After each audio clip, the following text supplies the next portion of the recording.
ഏവർക്കും നമസ്കാരം. അസ്സലാമു അലൈക്കും.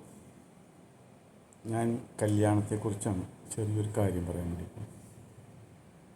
കല്യാണം എല്ലാവരും, ഇപ്പോൾ സാധാരണക്കാരനൊന്നോ മിഡിൽ ക്ലാസ്സൊന്നോ ഹൈ ക്ലാസ്സൊന്നുമില്ല, എല്ലാവരും ഭക്ഷണം കൊടുക്കുന്നുണ്ട്. കല്യാണം വിളിച്ചു കഴിഞ്ഞാൽ ഭക്ഷണം കൊടുക്കുന്നുണ്ട്. പക്ഷേ അതിൻ്റെ വേസ്റ്റേജ് എന്ന് പറയുന്നത് നമ്മൾ ചിന്തിക്കുന്നതിനേക്കാളൊക്കെ അപ്പുറമാണ്. നമുക്ക് ആവശ്യമുള്ള ഭക്ഷണം എടുക്കാം, ആവശ്യമുള്ളത് വേണമെങ്കിൽ 10 പ്രാവശ്യം നമുക്കെടുക്കാം.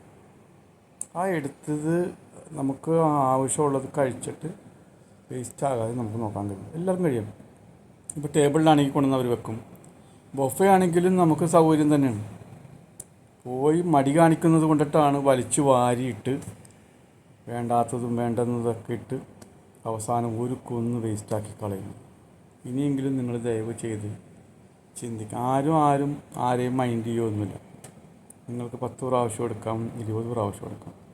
നിങ്ങൾ ടേസ്റ്റായിട്ടുള്ള ഭക്ഷണം എല്ലാം നോക്കി ആദ്യം ഒരു റൗണ്ട് നോക്കി വന്ന് സാവകാശം ഇഷ്ടമുള്ളത് കുറേശ്ശെ എടുത്ത് കഴിച്ച് വേസ്റ്റേജ് ഇല്ലാതിരിക്കാൻ നിങ്ങൾ ശ്രമിക്കുക. ലോകം മുഴുക്കെ കണക്കെടുത്ത് നോക്കിയാൽ പട്ടിണിയാണ്. ഇന്ത്യ രാജ്യം എന്ന് പറയുന്നത് എനിക്ക് തോന്നുന്നു, എൻ്റെ ഒരു അറിവ് വെച്ചിട്ട് ഈ അടുത്ത കാലത്ത് ഞാൻ അറിഞ്ഞതാണ്, ശരിയോ തെറ്റോ, 125-ാം സ്ഥാനത്താണെന്നാണ് പറയുന്നത് പട്ടിണിയിൽ. ഒരു ദിവസം പോലും കഴിക്കാത്ത ആളുകളുണ്ടെന്നാണ് പറയുന്നത്. പിന്നെ മറ്റുള്ള രാജ്യങ്ങൾ, ആഫ്രിക്കയെക്കുറിച്ചൊന്നും നമുക്ക് പറയാതിരിക്കുകയാണ് ബെറ്റർ. അപ്പം നമ്മുടെ രാജ്യത്ത് പട്ടിണി കൂടുതലായിരിക്കുകയാണ്. നമ്മൾ ഈ ഫുഡ് വേസ്റ്റ് എന്ന് പറഞ്ഞാൽ അതൊരു വലിയ അഹങ്കാരം തന്നെയാണ്. അതുകൊണ്ട് നാണിക്കാതെയും മടി കാണിക്കാതെയും നമ്മൾ റെസ്പെക്റ്റ് ചെയ്യേണ്ടത് ഭക്ഷണത്തിനോടാണ്. ഒരു നേരത്തെ ഭക്ഷണം ഇല്ലാണ്ട് ജീവിച്ചവർ ഒരുപാട് ആളുകളുണ്ട്.